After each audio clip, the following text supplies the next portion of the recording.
Hi everybody, Giselle Grenier here from ArtPlace.ca.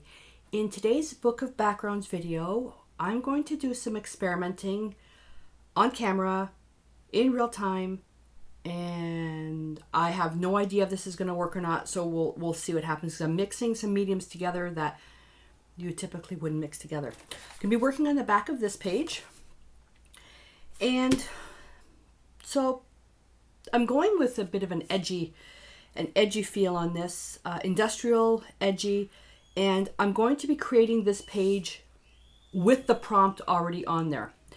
So I'm going to go through the supplies now, because as I get going through this, I'm probably going to lose track of what I'm doing. So I brought them all out because they have to go on in a very specific order. All right, so first we're going to gesso the page, and I'm going to be using a number 8 Bristle Bright for this because I want the texture. Then that's going to dry. Then I'm going to collage some paper, and I'm using Vintage Silhouette from the new Americana decoupage paper line, and I'm going to be using this scripty one. I'm going to collage that with the Decor Media matte medium, and I'm going to be using a little 1/2 inch glaze brush for that. Then that's going to dry. I'm going to apply a very strippy layer. When I say strippy layer, I'm going to use a tiny brush, and I'm just going to apply a strippy layer of the silver metallic paint on that, let that dry. Then I'm going to mix modeling paste, the Deco Art Media modeling paste, with Deco Art metallic luster, and it's a lavish green. This is a wax, it's a metallic wax. Mix those together. Then I'm going to stencil it through, and this is the new Deco Art Personally Yours Urban Ink stencils. These are tattoo inspired. They are beautiful. So the one I'm going to use, and you get 2 stencils, is the one called Rock and Roll. And then when that dries, that has to dry for 24 hours to be safe. To be safe. Then I want to highlight it with the same product as this one here, and it's burnished brass. So I laid everything out because it has to be in a very, very specific order, because I've written everything down, and it's going to go in my technique book of, it's an experiment whether or not it works, you know, if things to change. And I'm going to do a couple of these experiments with different, it's more of this, the texture with the metallic. So I'm going to do some experiments with different types of product with that. So I'm going excuse me. So sorry about that. I just had a vanilla chai tea. I think I have one of the leaves stuck in my throat. Dry brush, a very thin layer of gesso, and there's already strips of paper on here from before while I was creating the other side. Doesn't matter. And I'm putting the gesso on because it will just help, because this gesso has some good tooth to it, so it will help the decoupage paper stick to it, and then it'll also create a bit of a barrier layer so all the medium doesn't sink into the paper. It actually sits on top of the gesso, which will be a better adhesive for the papers. We're not covering the whole sheet with the paper. And a good way to tell if you've covered everything, just tilt it. But it's so warm in here right now. We're about to get a nice rainstorm, and the humidity's coming in. Yeah, I just got gesso all over my new shirt. Yeah, I know. Wear an apron. You'd think so. All right, so I'm going to quickly dry this. All right, so I'm going to use, and you can use any paper for this.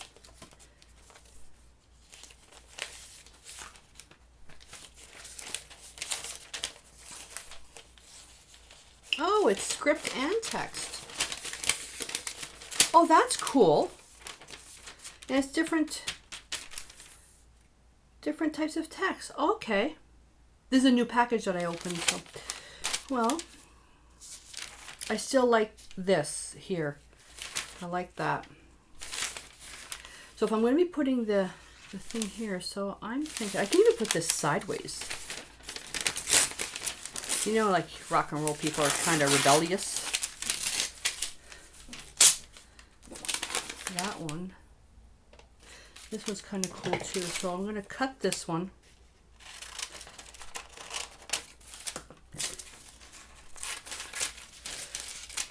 I was contemplating getting my dictionary out and just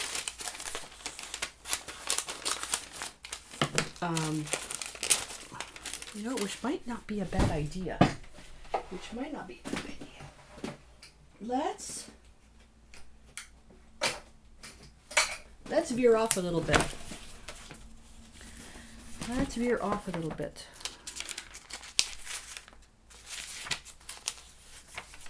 Do they have the word rock and roll in the dictionary?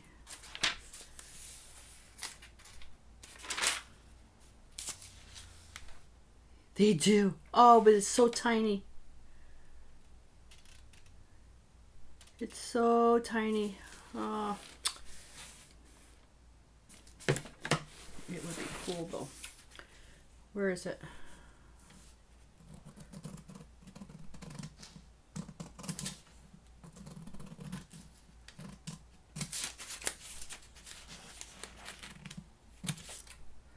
Holy smokes.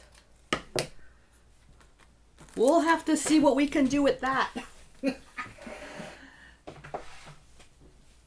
See, I already got sidetracked.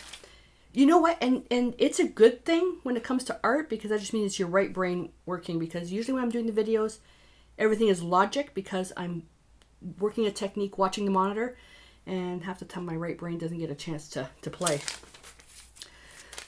So I'm going to tear some pieces. And this is just to create some interest. Piece there. Let's take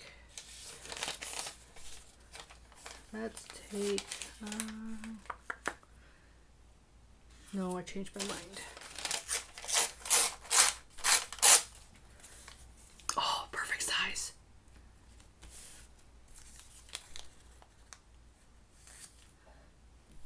And then that little one. Okay. I got my tweezers here. I should use that too. So that's what I'm thinking. Then the quote right here, which will allow me to do something here. Okay. Will I remember to collage it this way? We'll have to say. Matte medium. Get that paper, get all this paper out of the way so it doesn't distract me. And I'm going to put some, I'm going to do these in small bits.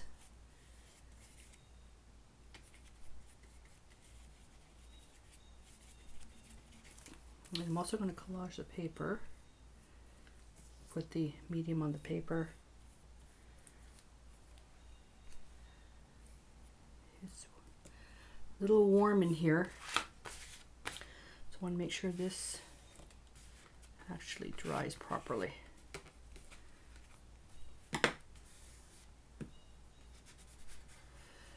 Love the angled part of the Aqualon brushes because you can use them to press things out.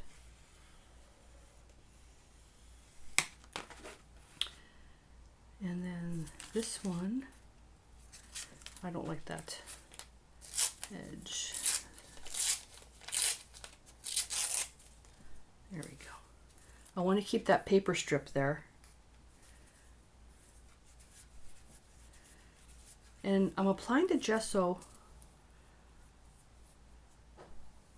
over a larger area because it'll also affect how the paint goes on.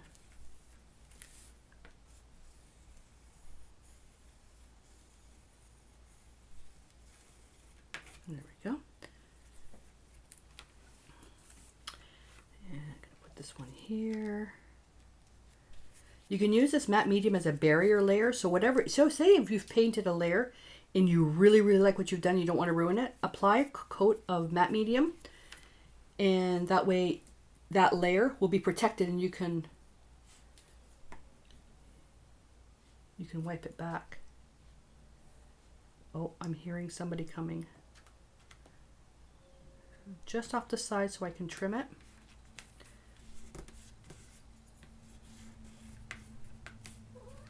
Uh-oh, guess who's here?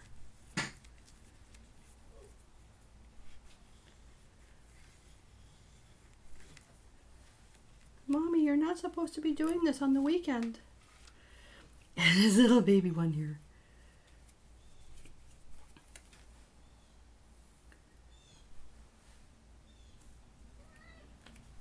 There we go. That was so cool. And that one.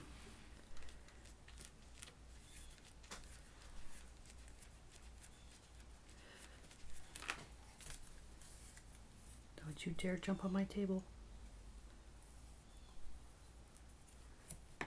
Do you guys have cats that seem to... Oh, I'm going to put this one upside down. Do you guys have cats that tend to jump on your art table as soon as you start painting?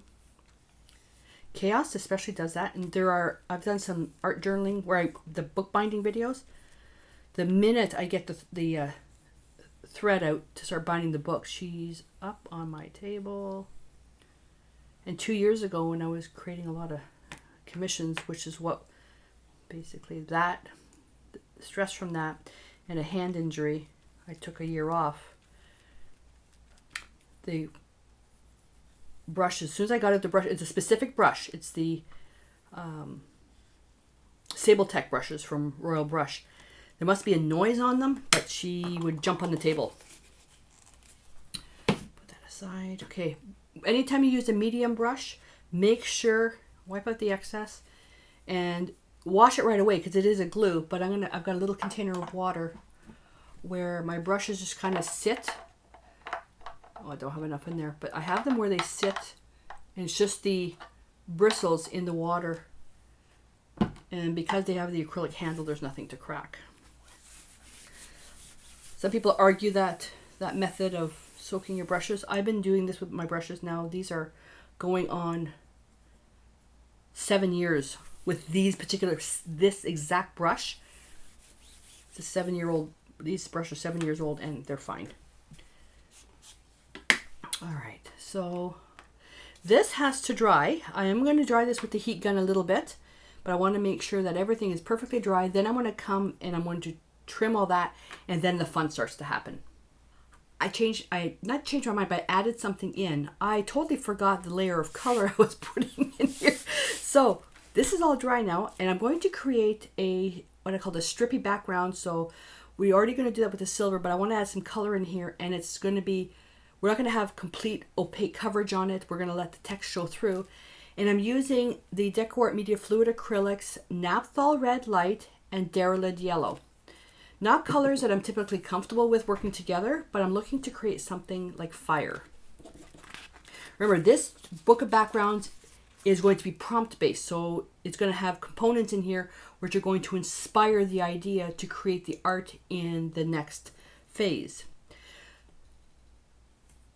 I'm just using a little number 10 shader for this, and I'm going to bring out the lighter color always first and bring in some of the darker color and see how much it overpowers it.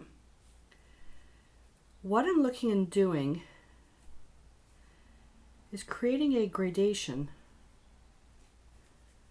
There we go. There's our value scale right there. Well, not real value scale. This is just different hues because there's no white or black added. So let's use the matte medium as our glazing medium. So I'm going to grab, is this dry enough? Just gonna use my 3/4 inch, very, very thin layer. So this is going to create a glaze. This is a barrier coat. So it's going to basically seal everything underneath. And I'm going to put that aside. Then I'm going to take the darker color and I'm going to come in here.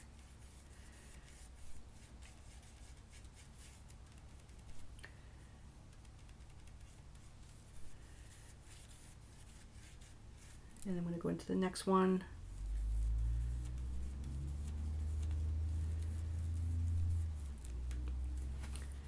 And I'm going to move back and forth. I'm going to spray this a little bit. It's so hot in here, the stuff is drying so quickly. I'm going to take a little bit of matte medium right in that. Let's see what happens. Oh, there we go. If you're using paints, like to say the Traditions paints, you can add the extender right into your paints. Let's go into the yellow. Really make that go as far as you can with that.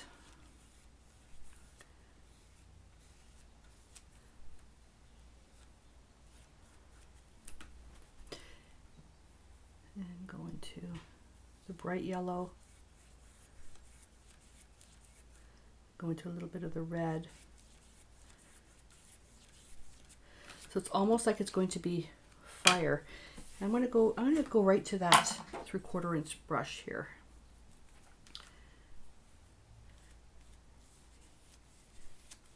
And going to a larger brush, I won't get as fine of detail. This is just a background, but it's just too warm in here to use a little brush. Bring that up. And you can see here the splotching, that's the matte medium starting to dry and it was pulling up. That's why when you're creating stuff, you got to dry it and then add your next layer. Again, this is just a background. I'm not going to worry about it.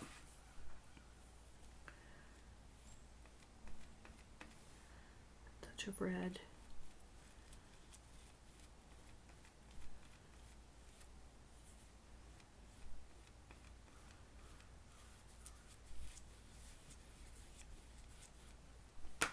This brings me back to the days when I was going through art and you had to learn for the great, well, in fine art it's a gradation, but in decorative painting it's called floating. Oh, I hated it. Need more red in there. And the red is going to also act as a contrast. Oh, love that. It's also going to add as a contrast. Go into the yellow right in here.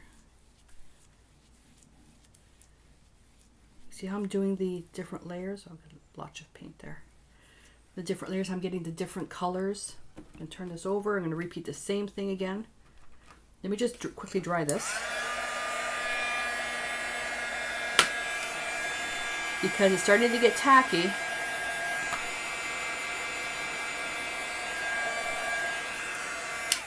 we go. I'm going to pick up some medium first. There we go.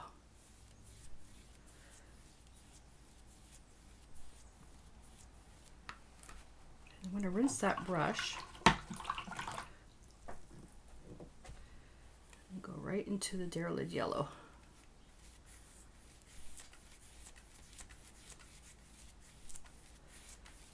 So creating the effect of fire.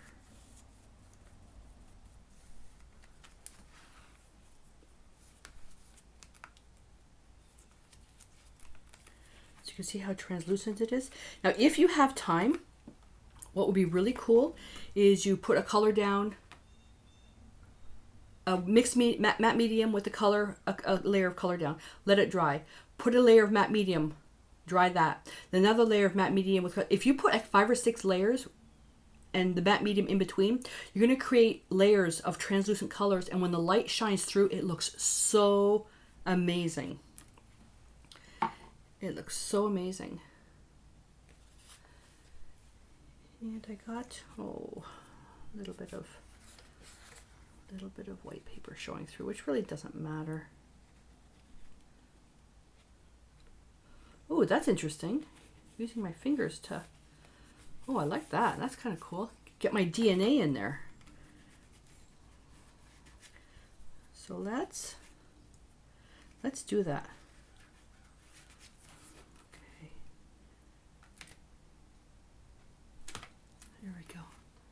My is going to be on that page. All right, so I'm going to go clean up because this is boring. This part, cleanup, is boring. So I'm going to clean that up, and when we come back, we're going to apply some metallic paint and then mix up our modeling paste. So I added a few more thumbprints on there. So that's nice and dry. I'm going to take a little number 6 shader, and I'm using the DecoArt Media Fluid Acrylics Metallic Silver. And just going to add little strips of this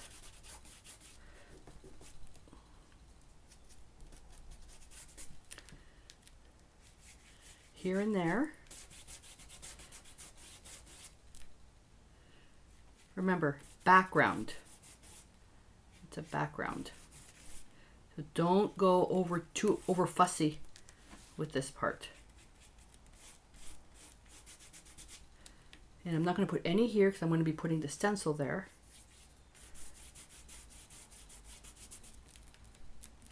Oh, sorry about that. I just sneezed. Stop the video for a second. All right.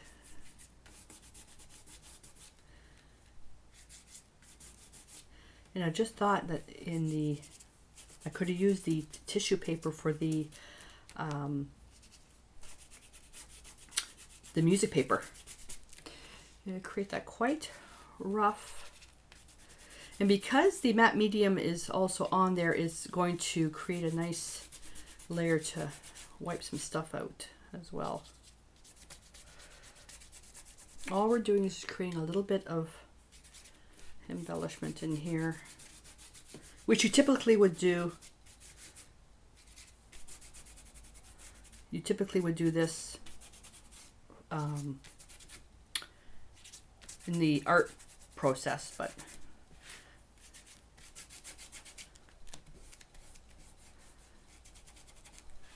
there we go. So where's my baby wipe? And this helps break up the pattern.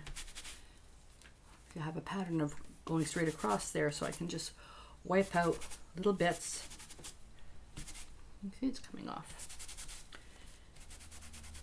You don't want it to be spotty, so you don't want spots of metallics unless you're using, stencil or something like that. Because we can always add more later. All right.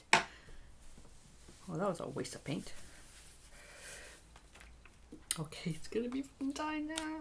Fun time. I'm gonna get my palette paper for this one. I scratched my no stick mat, the unstick. I scratched it. I'm scratching it with the palette knife. Now I gave this modeling paste quite the blend before I started the project. What I did is I took it all out, put it on my sheet, and then I added a little bit of distilled water because I had forgot to cap it tightly, so it dried out a little bit. All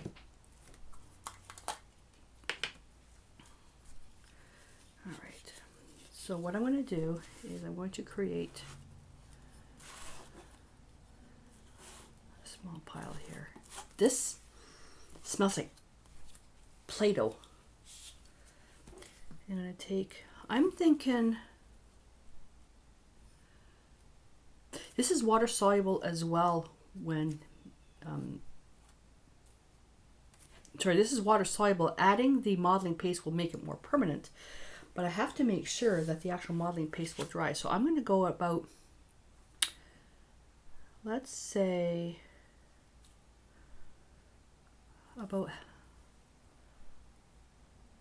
that's about half, no, a quarter.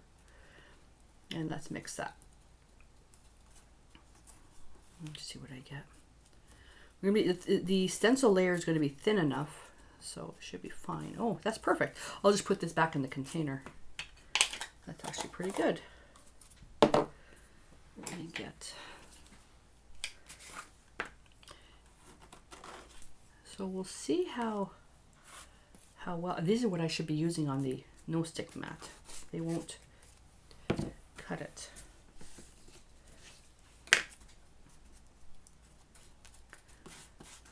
There we go.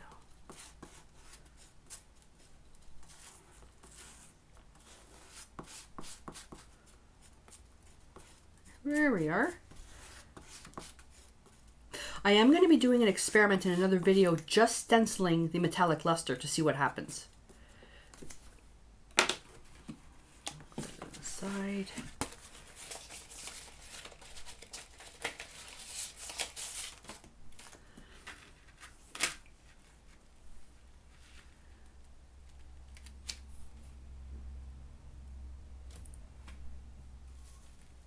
Yeah, that's actually kind of pretty. Right at the top there. So I'm going to have to be sure when it comes to binding, I'm going to probably bind it on this side. It doesn't really matter, to be honest with you.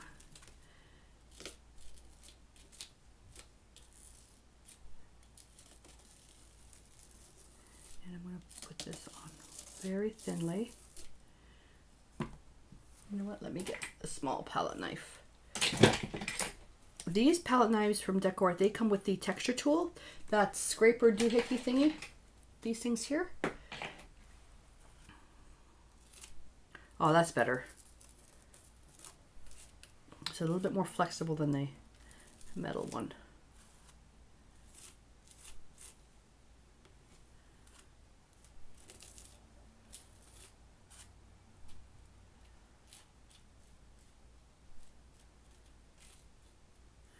Just like frosting a cake.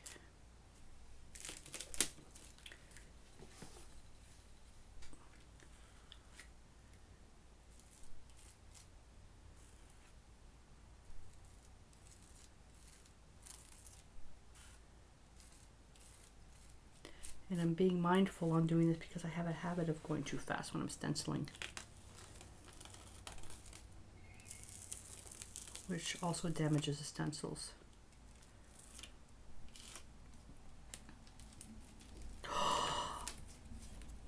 Oh my God, look at that. Isn't that beautiful? Oh God, I wish you could see the texture on that. Look at that. Oh wow.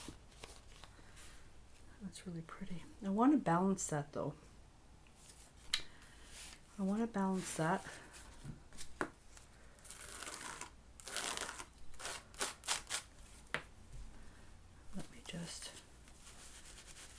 Let's just get the excess off here.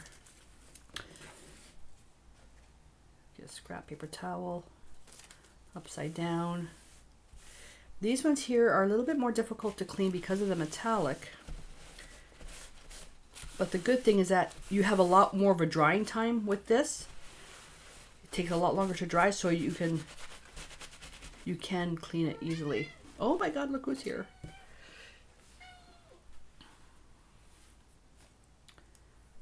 I want to balance that in the corner.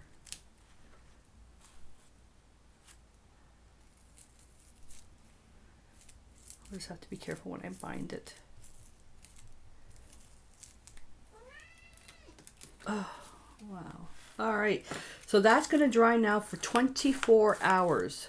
And I'm going to, I'm going to have to find a little container to put this in, because this stuff is just way too nice. And I'll have to put it into the swatch book. What I've been doing is I've been creating the swatch book here. And so that way, for the premium members of studio.artplace.ca, premium members actually get access to all the extra bonus material. So I'm gonna put that there as well. Okay, so I'm gonna let this dry for 24 hours. That'll be my safety thing, because I know the modeling paste can take the modeling paste can take 1 hour, 3 hours, 6 hours, depending on drying time. Metallic luster dries pretty quickly, but 24 hours is going to be my benchmark.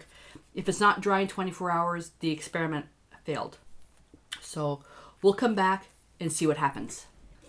Wow, look at that. And the actual experiment worked. It's hard and flexible. No cracking. So I was going to basically highlight a little bit of this with burnished brass, but if you take a look, that's not going to be much contrast in there. I'm just going to take my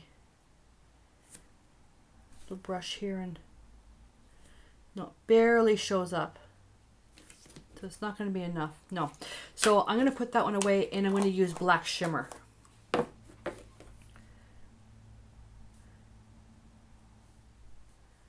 Let's see if I can do this with this brush. Yep. So I'm just going to hit little bits of it.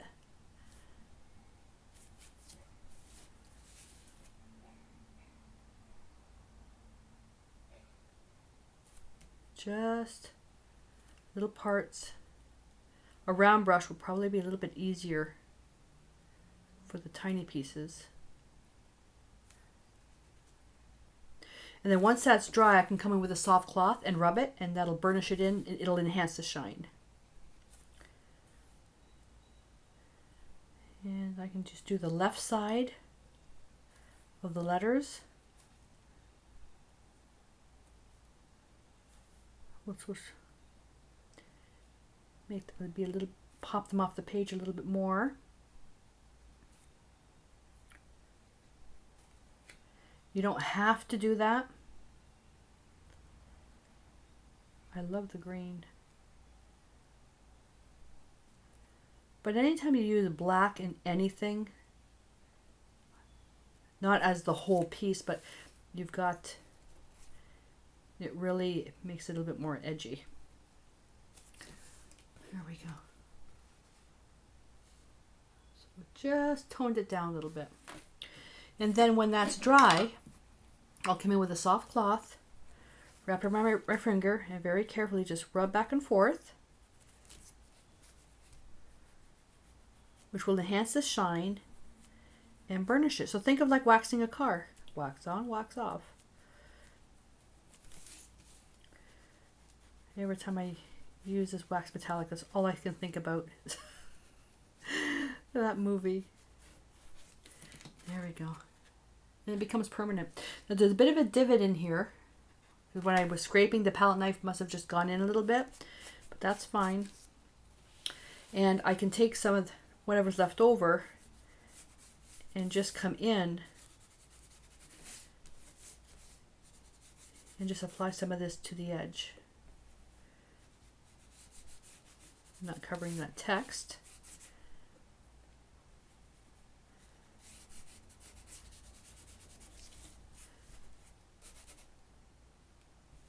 It's a little bit harder to pick up with the cloth because basically the cloth just ends up moving it around. There we go. And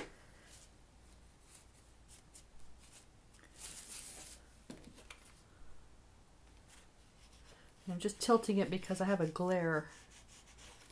What I see is not what you see.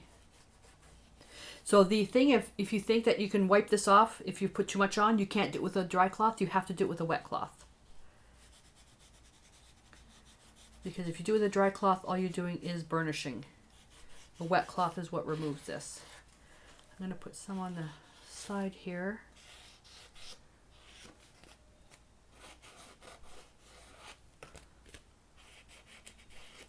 There we go.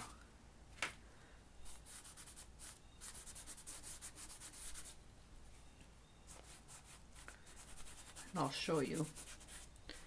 So let's take everything and let's put it here. Okay, so, oh no, I took too much off, or put too much on.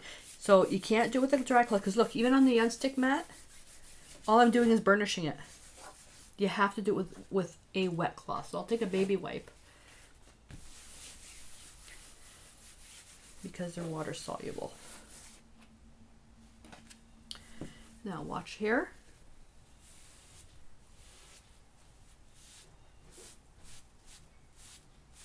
And now it comes off. So I'm going to let this dry for about a half an hour, and then when we come back, I'll burnish it some more and it'll be finished. So that's all dry now, and I burnished it absolutely beautiful. So again, this is a background, okay? It actually wouldn't be too bad. Right now, at this minute, what I would do is I would take a picture, like a picture, and then maybe take a piece of paper, stamp or print it like a Polaroid style, and then cut a photograph out and put it in there. Maybe cover it with some liquid glass so it really sticks out, and just put it in here at an angle. And ideally, if you have a picture, if you're at a rock concert, when you were a kid, or a teenager or a young person, and there's a particular, you had a photograph, you could put that in there. But so that's that. So I hope that you enjoyed this. And as it is right now, it's ready to have more artwork built on top of it. And so we'll see what happens in that phase. So I hope that you enjoyed this. I would love to see your rendition of artwork, your book of backgrounds based on this idea. So please feel free to share it with me by email, or even better is to post it in our private Facebook group. Links to both are available at my website at ArtPlace.ca. So I'm off to work on another project, and until then, stay inspired.